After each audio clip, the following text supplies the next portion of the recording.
while I was editing the video. This surprisingly just appeared. Nothing much is given, but we only know that the release date has been set to February 25th. Welcome back to part 2 of the video. If you haven't checked out part 1 of the video, please take some time to watch part 1 before you proceed with this video. Enough of introduction, let's dive straight back to where we stopped last time. In Silent Hill 3, we play as Heather Mason. Slowly as we progressed through the story, we found out that Heather Mason is the daughter of Harry Mason. She was the baby given by Alyssa to Harry at the end of Silent Hill 1. Harry wants to protect her and therefore renamed her from Cheryl Mason to Heather Mason. Harry also dyed her hair blonde to prevent people from finding her easily. In the beginning of the game, we are introduced to Douglas, a detective hired by the Order to seek Heather Mason out. Later on, Douglas assists Heather on a journey to Silent Hill. We are also introduced to Claudia and Vincent. Both of them are the Order cult priest and priestess, but both of them have different views on the same beliefs. Claudia wants to give birth to God by using Heather as a vessel, while Vincent believes that God shouldn't just be bring over to our reality. After a while, Heather gets back home and found out that her father is killed by a monster known as Missionary that is summoned by Claudia. Claudia kills Harry because she hates Harry for interrupting the Order's plan from Silent Hill 1. Heather then started her journey with Douglas towards Silent Hill in order to kill Claudia to seek revenge for her father. Along the journey, she kills Claudia's abusive father and gets the Seal of Metatron. At the end, they all went to the church. Vincent is killed by Claudia. Heather wants to use the Seal of Metatron against Claudia, but she reveals that the Seal of Metatron is useless against her.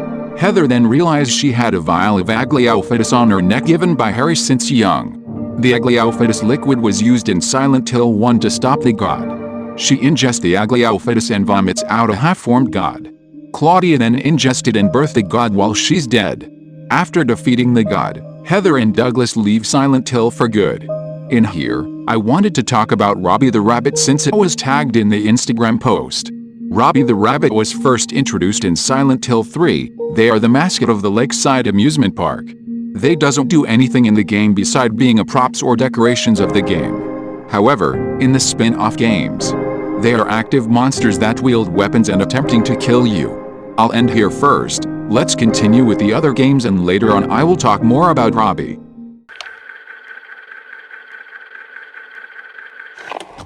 I won't talk too much about Silent Hill 4 because it's not in the hashtag. In Silent Hill 4, we play as Henry Townsend trying to escape his own room, the Room 302, in the South Ashfield apartment that is near to the town of Silent Hill. It is a very different formula because originally the game was supposed to be Room 302, not Silent Hill 4. As the game progresses, we are introduced to 5 different characters, but all of them dies in horrific ways. Along the way, we are introduced to Frank Sunderland, the father of James Sunderland from Silent Hill 2. We are also introduced to Eileen, the neighbor of Henry Townsend. Both of them trying to open up Henry's Room 302. Unfortunately, it fails to open every time. Then, Eileen has become the next victim. Henry then enter to the other world and find Eileen in the hospital. Then we are introduced to the villain that is Walter Sullivan, which was foreshadowed in Silent Hill 2. Therefore, this is Walter's other world, because the monsters takes the form of his darkest unconscious. For example, in Silent Hill 2, it is foreshadowed that Walter kills a twins. The twins then takes the form of the terrifying twin victims. As the story progresses, we learned that Walter's ultimate goal is to sacrifice 21 victims in order to complete the 21 sacraments ritual that he learned from the Order. Due to the reason that he was raised in Silent Hill to believe in the cult of Order, he also sacrificed himself being the 11th victim and was dead inside the Room 302 this whole time. While killing Eileen and Henry will complete his 21 sacrament ritual, Henry destroyed Walter and move on together with Eileen back in reality.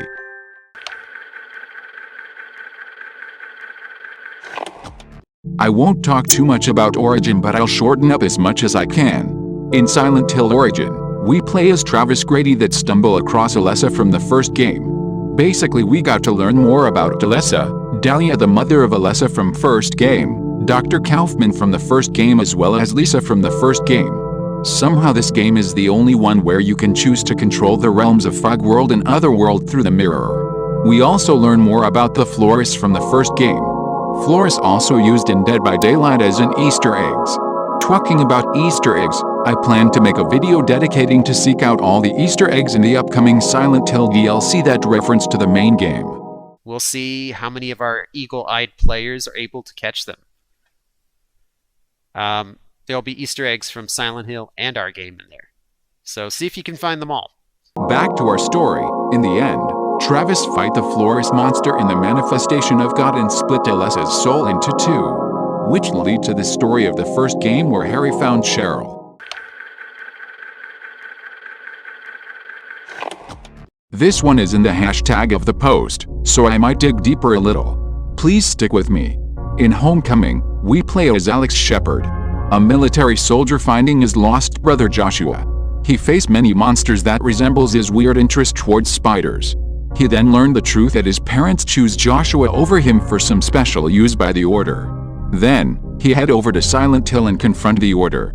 He also meet his father in Silent Hill. His father begs Alex to forgive him for neglecting Alex. His father also told the truth that Alex is not a military soldier but a mental patient.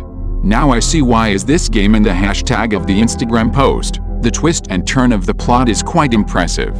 Later on, the Order revealed that every family in Silent Hill must sacrifice a child.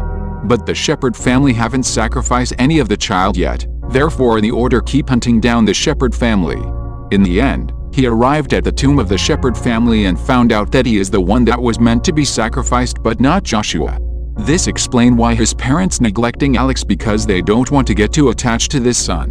A flashback hit Alex and it is revealed that he accidentally killed Joshua years ago. That explained why the Shepard family haven't sent any of the children for sacrifice.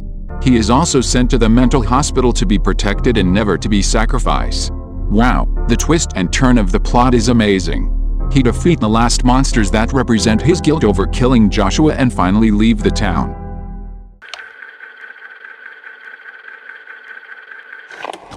I haven't really get into Downpour yet, but I only know that we play as Murphy Pendleton, a prisoner that got transferred to another cell but have to pass by Silent Hill. They crash the bus and Murphy is in Silent Hill. I also know that Murphy can turn into Boogeyman. That's all I know unfortunately. I will go through the playthrough when I have time, so that I can spot the Easter egg in the DLC if there is one.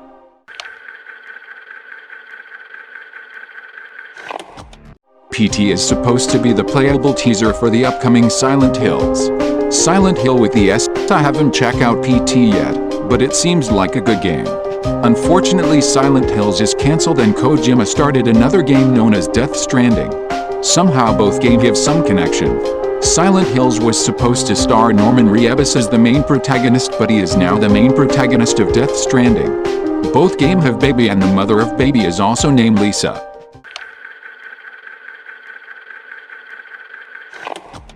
Finally, we can enter the part where I talk about my speculation. Let's talk about map. In Q&A 11, Vince says that Silent Hill map will be as big as Stranger Sewer map. The Silent Hill DLC is probably the largest map in Monsters and Mortals now, since we nerfed the size of Stranger Sewers.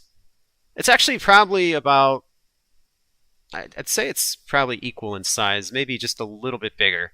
So I hope they will choose Silent Hill Town as the map. Because Silent Hill Town is the reputation of the whole game and consists of multiple houses, shops and various buildings. We also never got a map that gave us the whole town. But the town won't be big and some location are blocked off, giving us some narrow short path as well as the big main road. It will be better if they give us access to some houses and shops.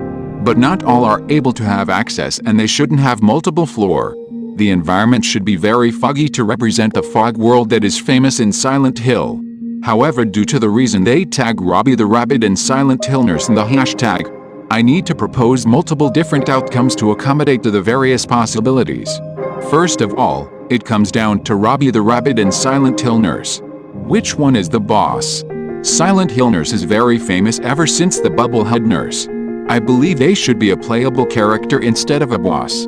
Then it depends on Robbie the Rabbit. In the main game, just like what I've mentioned in the beginning of the video, Robbie doesn't do anything except being a props and fun little Easter eggs. However, in the spin-off title they appear as active monsters. So there are two possibilities here. First possibility is that Robbie will just be a fun little Easter egg scattered around the maps and Glowstick Entertainment just want to tag them out. Another possibility is that Robbie could be the boss of the level. They will be inactive as usual. However, if boss time are triggered they will come to life and hurt all the player. Just like the spin-off they should be having multiple of them pursue you. If Robbie is the boss, then the location will have to change to specifically the Lakeside Amusement Park. It is because Robbie is the mascot of the amusement park. The amusement park will be big and just like Silent Hill 3, we are able to walk around the roller coaster track. The possible trap could be the roller coaster running over you. Back to our first possibility of Robbie, if Robbie is just a props. Which then suggests that Silent Hill nurses could be the boss. If the Silent Hill nurses are the boss, the location of the map would have to be changed to Silent Hill Hospital instead of the amusement park. But I don't think this is highly possible, because Silent Hill nurses are famous and they should let the nurses be playable. In conclusion, these are the three possible locations that Silent Hill DLC could take place. Amusement Park and Silent Hill Town should be big enough to compare with Stranger Sewers. Now, let's talk about the trap time. In my opinion, I feel like they should give us the other world when trap time is triggered.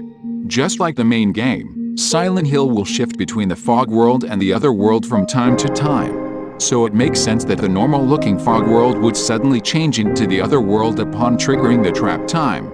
The other world will just to make it visually stunning and represent the core element of all the main Silent Hill series. The traps could be various different creative traps that happen in the other world. That is why I explained so much in the beginning of the video as well as the whole part 1 video. Now it finally pays off, and don't worry, I am not off topic yet. Just stick with me till the end, because I want to apply everything I've learned from the Silent Hill. Cheryl Mason, or you would like to call her Heather Mason, is revealed recently together with Sybil Bennett from the first game. Let's talk about them a little. I'm not sure what to expect from Cheryl Mason Ultimates, because she have Seal of Metatron and the Vial of Aglaophatus. Or she could just straight up become a god? Who knows? But I hope that they give Cheryl a radio that can detect nearby enemies with the static sounds. But this shouldn't be her ultimate, but instead this should just be her normal ability that she can always detect enemy nearby. But she wouldn't know where is the direction of the enemy. As for Sybil Bennett, she is a normal police officer. I hope they gave her gun as a long-range attack. Because we don't have much long-range attack character in the game other than Dread Ducky. It would be cool if she is the first ever long-range attack mortal. The confirmed skin for Cheryl is the Princess Heart, has appeared multiple times in the hashtag. Both Cheryl and Sybil have their monsters form. Maybe those could be their possible skins as well? Especially Cheryl's monster's doppelganger is also shown in the teaser trailer. I also want to talk about the Alessa skin from Dead by Daylight. It would be great if they put Alessa skin for Heather Mason. Because Heather, or you would like to call her Cheryl, is technically also Alessa in a way. Her identity is quite fascinating.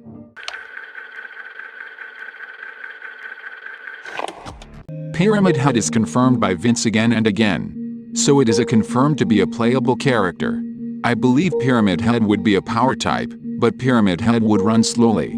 I hope Silent Hill Nurse is playable as well, making this DLC having 2 monsters and 2 mortals. Silent Hill Nurse should be the famous Bubblehead Nurse from Silent Hill 2. She could be the first support type character in the monsters roster. As for Robbie, I'm still very confused if he would be playable character or as a boss or just as a fun little Easter eggs probs. As for the skins, Pyramid Head and Silent Hill Nurse have multiple iteration over the series because different people view different monsters. However, these different symbolism could be good skins for them. That's all from me today. I hope you all learned something through my videos. I'm sorry for the late update because it takes me time to edit. What are your opinions on the maps and traps? Do you agree with me? Let me know down in the comment section below. Bye.